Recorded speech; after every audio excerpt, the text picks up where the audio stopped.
मुनियों ने पुराण शास्त्र के वेता श्री सूत जी महाराज जी से पूछा, महामुन किस व्रत अथवा तपस्या से मन वांछित फल प्राप्त होता है, उसे हम सब सुनना चाहते हैं, आप कहें। श्री सूत जी बोले, इसी प्रकार देवर्षि नारद जी के द्वारा भी पूछे जाने पर भगवान कमलापति ने उनसे जैसा कहा था उसे कह रहा हूँ, आप लोग सावधान होकर सुने। एक समय योगी नारद जी लोगों के कल्याण की कामना से विविध लोकों में भ्रमण करते हुए मृत्यु लोक में आए और यहाँ उन्होंने अपने कर्म फल के अनुसार नाना योगिनियों में उत्पन्न सभी प्राणियों को अनेक प्रकार के क्लेश दुख भोगते हुए देखा तथा किस उपाय से इनके दुखों का सुनिश्चित रूप से नाश हो सकता है, ऐसा मन में विचार करके वह विष्णु लोक गए। वहाँ 4 भुजाओं वाले और शंख चक्र गदा पद्म तथा बनमाला से विभूषित शुक्लवर्ण भगवान नारायण का दर्शन कर उन देवादेव की स्तुति करने लगे। नारद जी बोले, हे वाणी और मन से परे स्वरूप वाले अनंत शक्ति संपन्न आदि मध्य और अंत से रहित निर्गुण और सकल कल्याणमय गुण गणों से संपन्न स्थावर जगमांतक निखिल सृष्टि प्रपंच के कारण भक्तों की पीड़ा नष्ट करने वाले परमात्मा, आपको नमस्कार है। स्तुति सुनने के अनंत पर भगवान विष्णु ने नारद जी से कहा, महाभाग, आप किस प्रयोजन से यहाँ आए हैं, आपके मन में क्या है, वो सब कुछ मैं आपको बताऊंगा।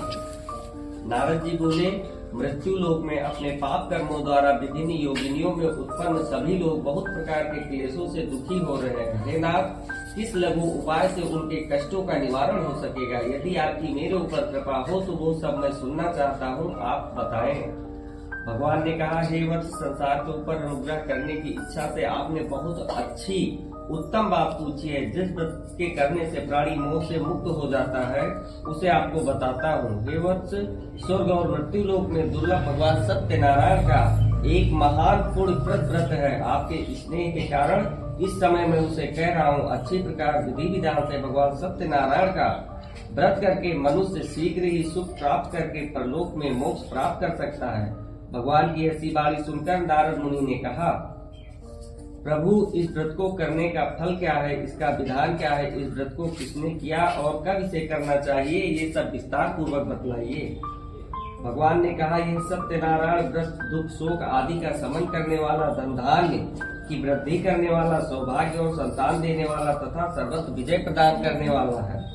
जिस किसी भी दिन भक्ति और श्रद्धा से समन्वित होकर मनुष्य ब्राह्मणों और बंधु बांधवों के साथ धर्म में तत्पर होकर सायकालीन भगवान सत्यनारायण की पूजा करे, नैवेद्य के रूप में उत्तम कोट के भोजनीय पदार्थ को सवाया मात्रा में भक्ति पूर्वक अर्पित करना चाहिए। केले का फल, घी, दूध, गेहूं का चूर्ण अथवा गेहूं के चूर्ण के अभाव में साठी चावल का चूर्ण, शक्कर या गुड़, ये सब भक्ष्य सामग्री सवाया मात्रा में एकत्र कर निवेदित करनी चाहिए।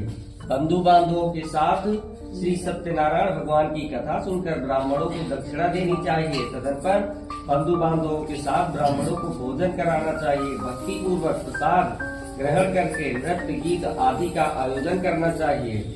तदनंतर भगवान सत्यनारायण का स्मरण करते हुए अपने घर जाना चाहिए। ऐसा करने से मनुष्यों की अभिलाषा अवश्य ही पूर्ण होती है। विशेष रूप से कलयुग में पृथ्वी लोक में यह सबसे छोटा सा उपाय है। इति श्री स्कंद पुराणे रेवाखंडे श्री सत्यनारायण व्रत कथायाम प्रथमोध्याय श्री सत्यनारायण स्वामी की जय।